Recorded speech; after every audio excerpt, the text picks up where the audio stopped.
Hey guys, my name is Steve, this is Heroine's Corner, welcome back to my channel, and today I'm going to be talking about some Black British releases that should be on your TBR.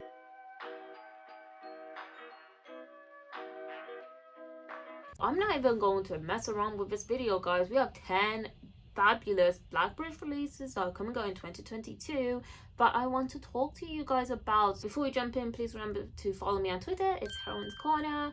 Like this video and subscribe to my channel, but let's just get right to it. So the first book I'm going to talk about is Yinka, Where Is Your Husband by Lizzie Blackburn, and this is a adult romance fiction, and we follow Yinka, who is a Nigerian British woman who has done everything, has got the grades, has got the decent job, has got everything kind of settled in her life, but she hasn't got a husband. And this book is basically her trying to get a date for I think it's like her cousin's wedding that's about to happen, or her sister's wedding that's about to happen in a couple of months, and she's trying to get a date for that wedding. And yeah, like, it's a romance novel, so of course romance things are going to happen. Everyone's been loving this book. I actually have an arc of this book, or a copy of this book, I need to read. I think it's just nice seeing like a Nigerian British woman like in this kind of like romantic centric book, and apparently it's like really funny, which I'm not doubting, because like it's a Nigerian romance book, so I'm going to be waiting for the laughs. I think a lot of Nigerian women can relate to that pressure of marriage, even if it's not coming from like your parents, it's just coming from the culture, or it's coming just, you know what I mean, from wider society of like, oh, you should get married right now. And obviously this isn't just like specific to like Nigerian cultures, like there's a whole wider kind of expectation that if you're a woman you need to get married. Saying all of that, I just think it's going to be a fun book. It's already out. By the time this video is out, this book will already be out. And yeah, I'm just very excited for the laughs that are going to be happening while reading this book. The next book I'm going to talk about is Wahala by Nikki May. And although it says that it's released, like it's going to release January the 11th, I'm pretty sure it's already out in the UK. So if you're in the UK, you can already pick this up. It's a story about female friendships, and I think there's these three friends who are mixed race with like Nigerian and English, and I think they have all gone like very different separate ways, but none of their lives are like very satisfying. And then this one young woman comes into the picture, and she kind of promises to fix all their lives and everything and their friendships, but she's actually doing the opposite, and she's actually destroying everything, and secrets emerge and so on and so forth. I'm just really excited for this book because I think there's like a thriller-ish element to it, like a mystery element to it, and I'm very excited to see where that goes. Also, this has been getting love, I tell you, love on book Twitter, along with Yinka, Where Is Your Husband. Like, these two books have been getting absolute praise from everyone I've been seeing talking about them, and I just want to get on the hype. I don't think I've read a lot of books about female friendships, to be honest. Like, I feel like I read a lot of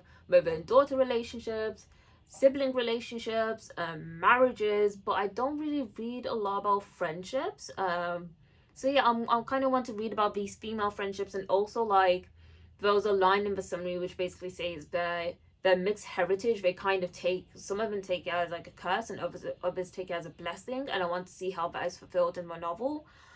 But yeah, so the next book I'm going to talk about is Your Show by Ashley Hickson-Lovence, and this is a novelization about the life of Uriah Rennie, who was the first black referee in the Premier League, I believe. And this book is just basically about his life, his struggles, his challenges, how he persevered, all that stuff. I do not have an interest in football. I do not have any interest in football outside the World Cup or Euros.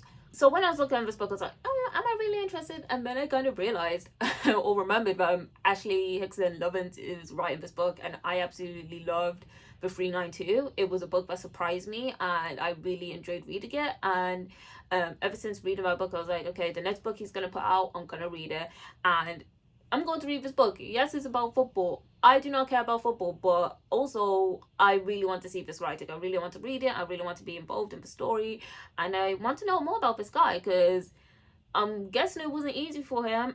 So the next book I'm going to talk about is Theatre of Marvels by Leanne Dillsworth. And I'm very excited about this book because, can you guess, it's historical fiction.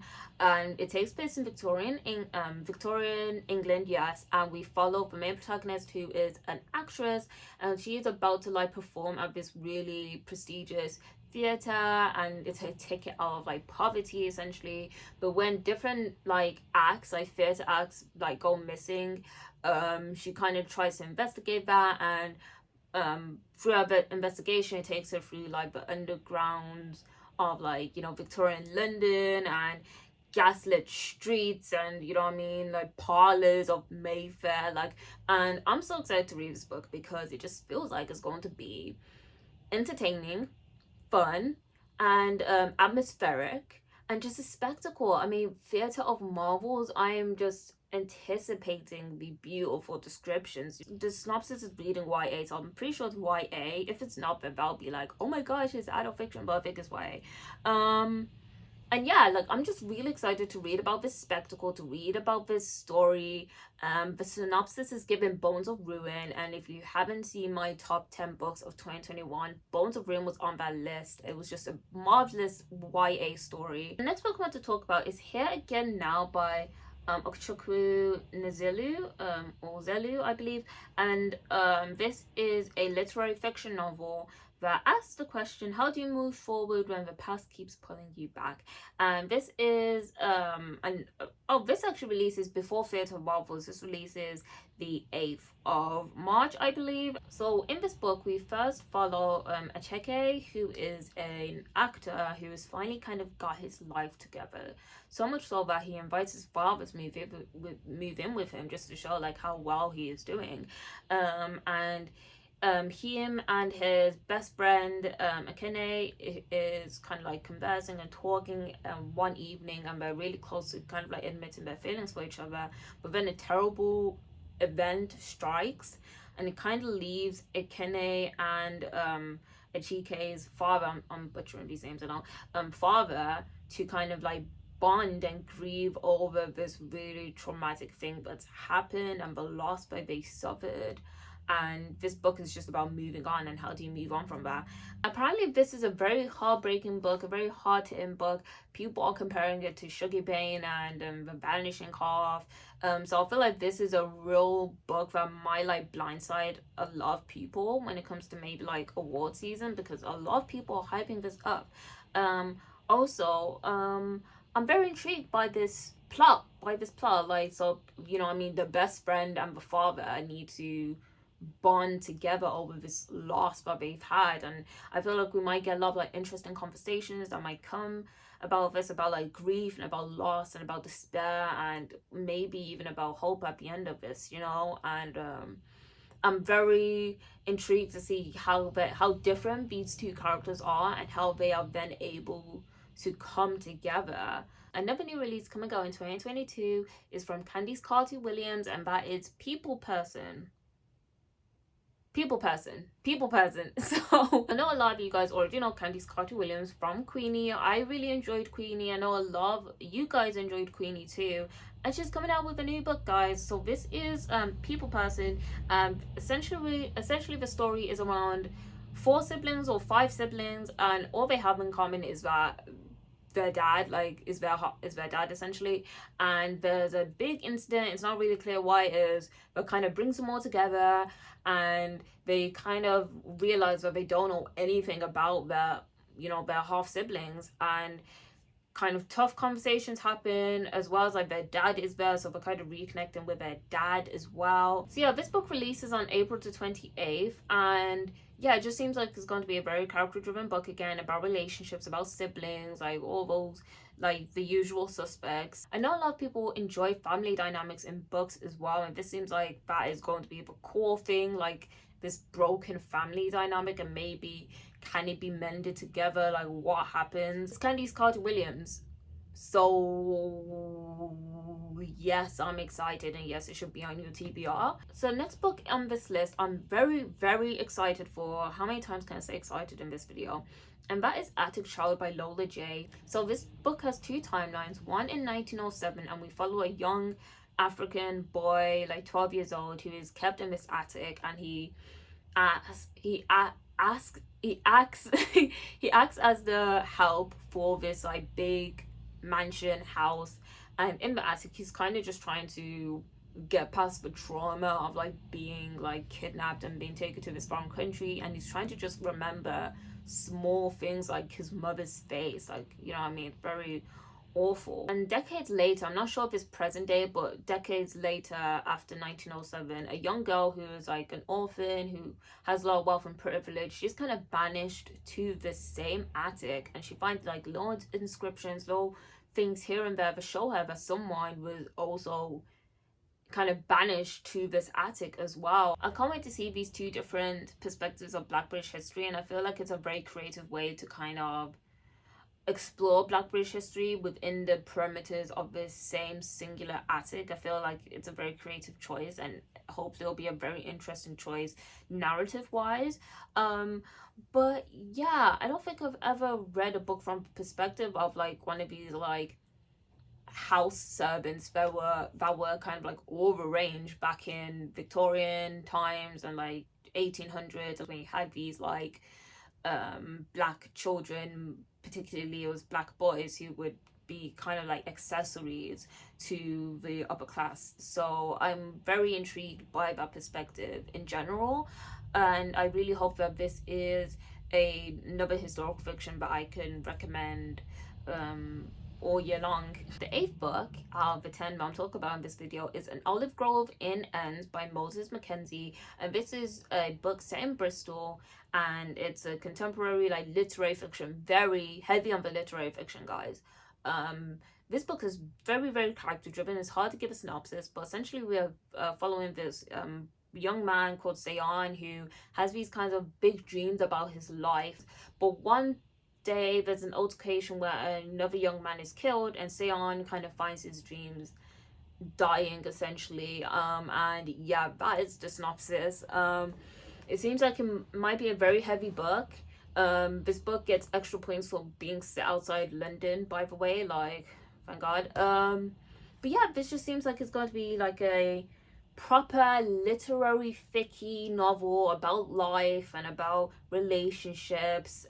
I'm very excited to read this from a, you know, young Black British male perspective, because there's not a lot of Black British male perspectives in literature, like in current literature at the moment. This book has been getting the hype, this book, like I was reading about it, I was like, oh, this is nice, and then all of a sudden, like, after I read like the synopsis, it feels like I've just kept seeing praise about this book like constantly. I'm like, wow, so this is going to be the book, eh? This is going to be the book, isn't it? So the second to last book I want to talk about in this video is a middle grade. We love middle grade, so of course I had to slip one in here somehow. And the middle grade I'm talking about is Onyeka and the Academy of the Sun. This is written by Tola Okogwu. Sorry if I mispronounced the name, by the way, but yeah, this sounds amazing. So yeah, Onyeka is a young girl who has just a lot of hair, just loads and loads of hair, and it like people stop and touch and stare at her hair. And one day she discovers that she can move her hair. So already you're putting this book in your basket, right, to pre-order. So she realizes she can move her hair, and then her mother whisks her away to this magical academy in Nigeria called the Academy of the Sun, and children with superpowers are kind of like taught about their magic and trained.